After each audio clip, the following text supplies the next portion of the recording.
consciousness succumbs all too easily to unconscious influences, as these are often truer and wiser than our conscious thinking.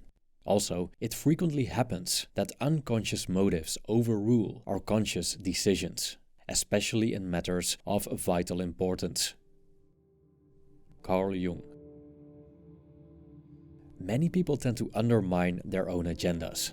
To their frustration and bewilderment, they find themselves making irrational decisions, experiencing mental blocks, and even physical ailments that cripple their plans. It's like a mysterious force takes over control, steering them away from the goals they've determined to accomplish. And thus, plagued by continuous self-sabotage, these people never seem to get where they want to be. But why do we self-sabotage? How come that we wreck our own plans without any good reason? Swiss psychiatrist Carl Jung discovered plausible answers to these questions as he became aware of a part of the psyche that he called the shadow. We can see the shadow as a psychological container within the realm of the unconscious. In this dark place where the light of our conscious awareness does not reach, we store our undesirable traits. There could be various reasons why we sweep unwanted aspects of ourselves under the carpet. Our parents may not like them, or they may not fit the societal ideal or life taught us that they lead us to suffer. And so we repress these traits by banishing them into the bowels of the psyche as if they aren't part of us. But they are. And according to Jung, the repression of unwanted aspects of ourselves will not solve the problem. In fact, it can have disastrous consequences, as these aspects take on a life on their own, operating in obscurity. And this is where the self-sabotage begins. The repressed parts of the personality revolt against our conscious minds from the deepness of the shadow. And so we are at war with ourselves, without even knowing who we are fighting. Luckily, there are ways to stop this self-sabotage. Instead of repressing what's in the shadow, Jung urged us to integrate it into our personality. And we can only do this by making the unconscious conscious and discovering what's hiding underneath. Let's explore the psychology of self-sabotage and how to overcome it, based on the works of Carl Jung. This video is a product of a collaboration with Emerald from the Diamond Net.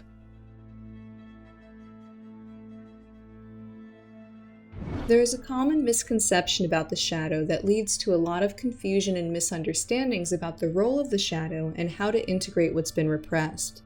It is often thought that the shadow is simply the dark and negative side of the personality. Because of the issues it can cause, it is often thought of as a part of ourselves that holds all of our negative impulses. And because of this, the shadow as a psychological concept is often depicted symbolically as a shadowy figure, suggesting an ominous other self that exists outside of our awareness. But the shadow actually refers to something fundamentally different. The shadow is actually more like a dark place than it is like a dark and shadowy figure. So we could think of the shadow as being like a dark closet in a human psyche where the light of consciousness doesn't shine. And this dark closet is where we lock away all of the repressed parts of the personality that we are unable or unwilling to face with or reintegrate at the moment, which can happen for a variety of reasons, such as trauma or unmet needs, to name a couple. So when we talk about doing shadow work and integrating the shadow, we're not actually integrating the shadow itself. We're actually integrating the contents of the shadow. And when I say the contents of the shadow, what I'm referring to are all of the repressed parts of the personality. These are the parts of the self that inhabit the dark place that is the shadow. So in the same way that you could put objects into a dark closet and it becomes shrouded in shadow, you could also take those same objects out of that dark closet and into the sunlight, and they'd no longer be shrouded in shadow. And this is also true of the parts of the personality that inhabit the shadow. There is nothing inherently shadowy or negative about them. It's just that they've been put into a shadowy place and are operating outside of our conscious awareness and are often causing problems for us because of this disconnect. Now, an important thing to realize here is that when these parts of the personality become repressed, it isn't like you just have some free-floating traits repressed into the shadow. So it wouldn't be entirely accurate to say something like, I repressed my greed or I repressed my joy, because both greed and joy are free-floating qualities. In order to repress a quality like greed or joy or anything else, you would have to repress an entire personality fragment that's attached to those qualities.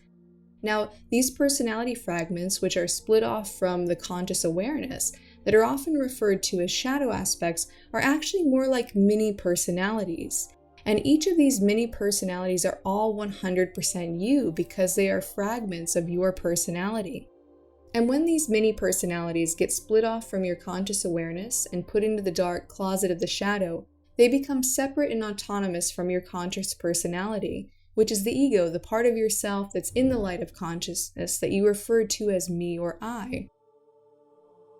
So in the same way that our conscious personality or ego has its own perspectives, needs, and agendas, each of our shadow aspects that inhabit the shadow also have their own perspectives, needs, and agendas.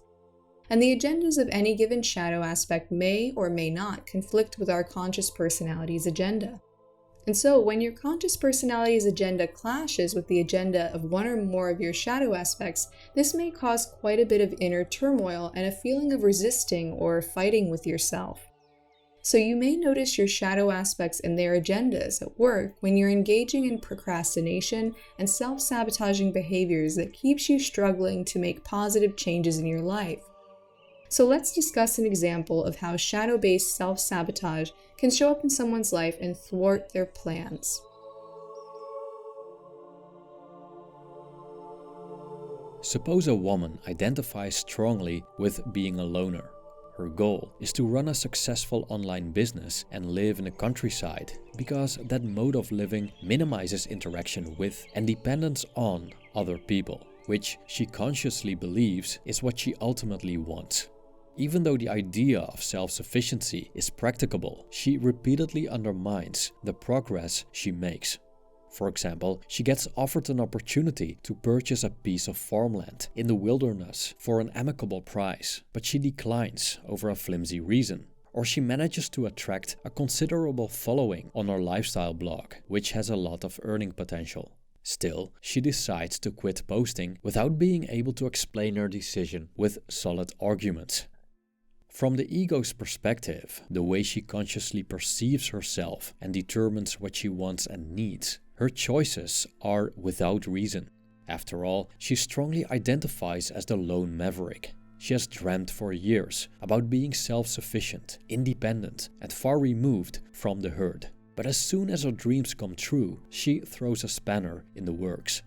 She cannot explain why. It's like something or someone is sabotaging her, as if an unwanted guest is hiding in the shadows of her soul, unsupervised, outside of her conscious authority, and that this individual swiftly takes over the wheel without consultation, destroys what the ego's efforts have achieved, and then goes off nowhere to be found. Just like any form of sound reasoning to support her self-sabotage, the mysterious guest remains elusive. She knows that something fishy is going on in the darkness, but she can't put a finger on it as it's beyond her conscious reach. As long as she fails to shine a light on what's lurking in the shade, it will govern her like a puppeteer from behind the curtain. As Jungian analyst Dr. Murray Stein stated, and I quote, "Any autonomous complex not subject to the conscious will exerts a possessive effect on consciousness proportional to its strength and limits the latter's freedom." End quote. When our shadow aspects take matters into their own hands, destructive consequences may follow. Unexplainable desires and emotions could arise from nowhere and whenever they feel like, without permission, overriding our authority and dwarfing our strength of will. They influence and even sabotage our conscious agendas as they pull the strings from behind the scenes, leaving us puzzled about our irrational behavior. Dr. Murray Stein wrote the following about the sabotaging nature of what Jung called complexes, and I quote, "Complexes function to stall the individuation process by bullying a person into emotional dead ends. One can easily fall victim, for instance, to an implacable need for revenge and an unforgiving rage at wounds inflicted in childhood. or slip into the bottomless abyss of nostalgia. The complex has a will of its own that is often stronger than the ego's capacity to resist. End quote. The complex, or mini-personality hiding in a woman's shadow, represents a repressed characteristic, the desire for human connection. Because of past hurts, she had disowned it, and she is unaware that this unwanted aspect of herself has turned into a shadow government that tries to undermine the actions of a fearful isolationist, disguised as a lover of solitude and independence, but who, unknowingly, deeply craves kinship. From the background of her psyche, this repressed personality plays a paradoxical game. On the one hand, this shadow aspect wants to be part of her conscious awareness. She wants her motivations heard, her desires felt, her needs met. So it sabotages the staunch individualism of the conscious personality and all her efforts towards independence. Consequently, she continues carpooling to go to work, living with roommates, and doing her laundry at a public laundromat where she sees many people. This situation might seem inconvenient and undesirable from the perspective of her conscious personality, but it's precisely where the shadow aspect wants her to be. On the other hand, the shadow aspect doesn't want to be illuminated, and her elusiveness is understandable, as she not only represents what's unwanted, but also rebels against the person who disowned her. If she finds her, she will lose her sovereignty. So as long as she remains in the shadows, she maintains the power to autonomously troll, sabotage, and destroy. She remains a personality of her own, and, above all, safe. But by doing so, she will forever be in conflict with her host. There are a couple of different reasons why self-sabotage can happen. But in the example with the woman, the self-sabotage is coming from a shadow aspect responding to a need that could potentially go unmet, which is the need for connection. From this shadow aspect's perspective, the conscious personality's agenda to go towards extreme independence is totally antithetical to that need. Deep down, this mini-personality knows that if and when her host becomes financially successful, she will have enough money to have her own home with no roommates. And she'll have her own vehicle, so she won't have to carpool with others to go to work. And she'll have her own washer and dryer, and she'll no longer need to go to the laundromat where she has lots of social interaction. The shadow aspect also realizes that having more money means that she has more of a capacity to neglect and ignore its need for connection and socialization. And so, in a desperate attempt to preserve what little connection to other people that this shadow aspect gets, it sabotages her financial success and manipulates the conscious personality into procrastinating and avoiding financial success by making inexplicably unwise business decisions. On top of that, it might also create different rationalizations and mental blocks about success. And maybe every time she wants to work on her blog, she suddenly feels overwhelmingly tired and just wants to take a nap, when she was perfectly energized and awake before.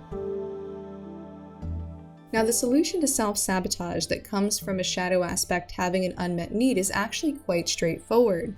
The first step is to recognize the needs and agendas of your conscious personality and the needs of each of your shadow aspects. And this requires observation and brutal honesty. If this woman in the example is very honest with herself, there will be many hints throughout the day that she actually does value connection and belonging. She just has to be willing to notice these things and admit them to herself. Then, once she becomes aware of this need, it is her role as the conscious personality to weave this shadow aspect's need for connection into her conscious personality's agenda for financial success and to make the necessary changes to meet that need.